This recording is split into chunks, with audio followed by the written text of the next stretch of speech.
Saya mewakili Bursa Efek Indonesia. Nama saya Wan Weyon, sebagai Direktur Perdagangan dan Pengaturan Anggota Bursa.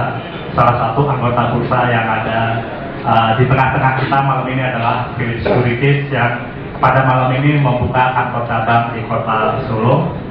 Dengan ini Pak Daniel sebagai Direktur utamanya hadir di sini.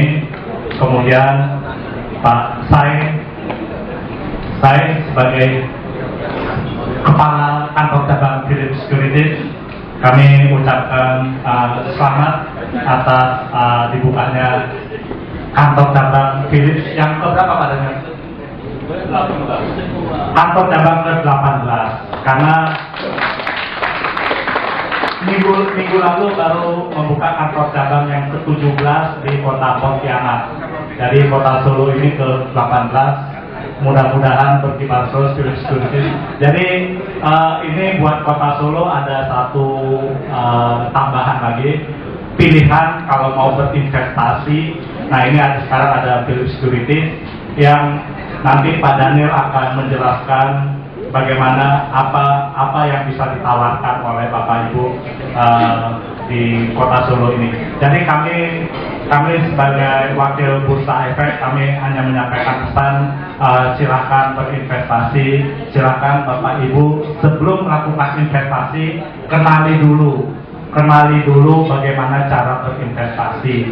Ya, berinvestasi itu berbeda dengan deposito misalnya. Nah, kenali produk-produknya dulu. Produk investasi di pasar modal cukup banyak. Ada saham yang kita kenal selama ini, ada obligasi, kemudian juga mungkin belakangan kita dengar namanya ORI, obligasi negara retail yang dikeluarkan oleh pemerintah Republik Indonesia. Ada juga sukuk retail yang dikeluarkan oleh pemerintah. Nah, cukup banyak media untuk berinvestasi. Ada juga reksadana. Ya, silakan kenali dulu produk-produk itu, kemudian kenali bagaimana cara melakukan investasi.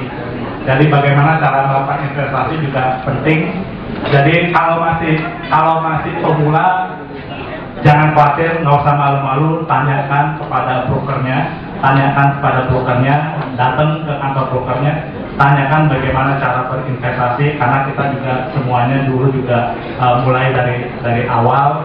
Nah, setelah mulai berinvestasi, yang nggak kalah pentingnya Bapak Ibu dalam melakukan investasi itu mesti disiplin. Maksudnya disiplin berinvestasi, ya berani melakukan cut loss, misalnya cut loss.